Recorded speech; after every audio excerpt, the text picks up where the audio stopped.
সংগ্রামী সহযোদ্ধারা, আমাদের এই চুয়াডাঙ্গা জেলা এনসিপির সমন্বয় কমিটি রয়েছে। এখানে একজন প্রধান সমন্বয়কারী, একাধিক যুগ্ম সমন্বয়কারী এবং কয়েকজন সদস্য রয়েছে।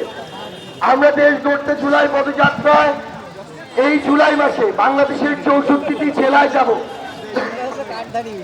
কারণ 24শে জুলাই এই বাংলাদেশ নিয়ে আমরা যে স্বপ্নগুলো দেখেছিলাম, 5ই আগস্টে পুরো বাংলাদেশের মানুষ বাংলাদেশকে যেই জায়গায় দেখতে চেয়েছিল, আরেক জুলাই আসার পরও এই 1 বছরে বাংলাদেশকে আমরা সেই জায়গা এখন পর্যন্ত দেখতে পাইনি।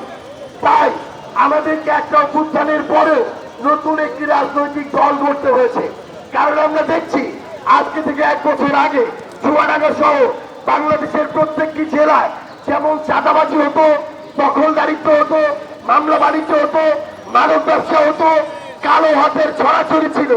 এখনো 1 বছর পরে আবারও চুয়াডাঙ্গা সহ বাংলাদেশের প্রত্যেকটি জায়গায় এই মাদক, চোরাকারবারি, চাঁদাবাজি, মামলা বাণিজ্য থেকে শুরু করে সকল প্রকার জনগণকে হয়রানি করার যে বিভিন্ন চক্রগুলো ছিল, সিন্ডিকেটগুলো ছিল, এখনো সেগুলো রয়েছে। তাই আমরা বিশ্বাস করি 24শে অভ্যুত্থানে আমাদের যে শহীদ ভাইরা, যে আহত যোদ্ধারা লড়াই করেছে, তাদের ওই আকাঙ্ক্ষা বাস্তবায়ন করার পূর্ব পর্যন্ত আমাদের এই লড়াই চালিয়ে যেতে হবে। সেই লড়াইকে সামনে রেখে আপনাদের জেলায় আমরা আজকে এসে উপস্থিত হয়েছি।